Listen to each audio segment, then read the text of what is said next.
1 वर्षानंतर मी डीमार्टला आले होते ते फक्त एक वस्तू घेण्यासाठी. श्रद्धाला सकाळी डब्याला मस्त मी पालकच्या पुऱ्या बनवल्या होत्या. हे तिने मला रात्री सांगून ठेवलं होतं म्हणून सकाळी तिला बनवून दिल्या. आता माझ्या पिल्लूसाठी मी बनवायला घेतला इथं शिरा. आता याला ना पोहे आवडतात, पण आज होता गुरुवार तर म्हटलं महाराजांना निवेद्य बी देता येईल आणि समर्थाला शिरा खाऊ घालता येईल. तसं बी त्याच्या तोंडातलं आलं होतं. कसं राहतं भाजी चपाती जर केली तर ते आमच्याकडं सकाळी नाश्त्याला खातात म्हणून काही ते निवेद्य मला ठेवता येत नाही, म्हणून शिरा बनवून घेतला होता. तोच देवाला नैवेद्य ठेवून द्यायला. आणि आपल्या घरामध्ये हे असे कार्टून असले की काही नाही तर काही उद्योग झाल्याशिवाय राहतच नाही. आता हा पूर्ण साखराचा डब्बा माझ्या पिल्ल्यानं साडून द्यायला आणि परत सांगतो की मम्मा मी तुझी मदत करतो. सकाळपासून तर संध्याकाळपर्यंत म्हणजे 4 वाजेपर्यंत आमच्याकडे असंच वातावरण होतं ना, असा बारीक बारीक पाऊस येत होता आणि समर्थ सारखा बाहेर पडत होता. म्हटलं चला याला घेऊन झोपते. मस्त आज झोप घेतली. त्यानंतर म्हटलं चला पटापट आवरते, कारण की मला स्वयंपाक बी बनवायचा होता, डीमार्टला बी जायचं होतं, म्हणून पहिले मी माझं आवरून घेतलं.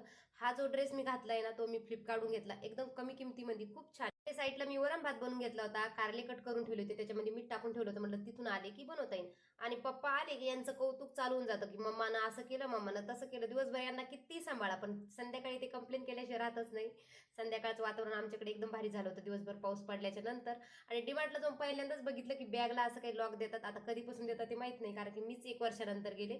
बॅगला माझं लॉक दिलं ना, आता इतकुशा बॅगमध्ये काय टाकून नेणार आहे बरं माणूस. माझ्या श्रद्धाला ना हाच डब्बा पाहिजे होता जो डीमार्ट मध्ये येतो, कारण की तिच्या फ्रेंडकडे होता आणि ती मला म्हणली की मला तोच पाहिजे, म्हणून मी ते घेण्यासाठी इकडे आलते.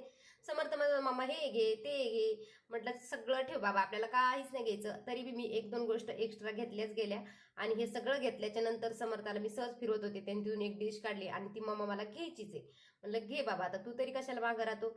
घरी येऊन मला पटकन कारल्याची भाजी बनवून घ्यायची होती. भात वरण तसा माझा रेडी होता, तो मी साईडला ठेवून द्यायला झटपटीत मी कारलं बनवून घेतलं. आणि जास्त काही नाही, फक्त मिठातलं कारलं बनवलं होतं.